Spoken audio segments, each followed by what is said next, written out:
என் கண்ணு, என் தங்கம், என் திருடி செல்லம். என்னம்மா இன்னைக்கு எதுவும் ஃபங்க்ஷன் எதுவும் போறியா? என்ன புதுசாக எல்லாம் சாரியெல்லாம் கட்டிக்கிட்டு நகை நட்டெல்லாம் போட்டுட்டு எங்கம்மா போகிற?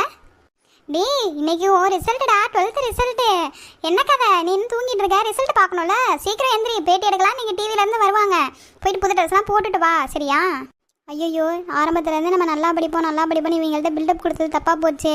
இவங்க என்ன நம்மள்ட்ட இவ்வளோ எக்ஸ்பெக்ட் பண்ணி நிற்கிறாங்க? எனக்கு தானே தெரியும், பரீட்சை பேப்பரில் எல்லாம் பாட்டாக எழுதி வச்சேன், கதை எழுதி வச்சேன், கொஸ்டின் பேப்பரை திருப்பி எழுதி வச்சேன்னு எனக்கு மட்டும்தானே தெரியும்.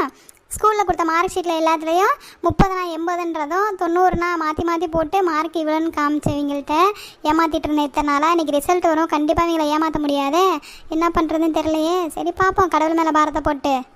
எந்திரிச்சு உட்காருடா, அம்மா சொன்ன பேச்சுக்கு மரியாதை கொடுடா. அம்மா அது உங்ககிட்ட நான் ஒன்று சொல்லணுமா? தெரியும் எப்படி ஸ்டேட் ஃபர்ஸ்ட் வந்துடுவான்னு தெரியும்டா. அதான் நீ அவ்வளோ மார்க் வாங்கிட்டு வந்து காமிச்சிருக்கீல்ல அம்மா கிட்ட. நிறையா டைம் ஸ்கூல்லேயே மார்க் ஷீட்லாம் கொடுத்துருக்காங்க, அது வீட்டுக்கு எடுத்துகிட்டு வந்திருக்கேன்.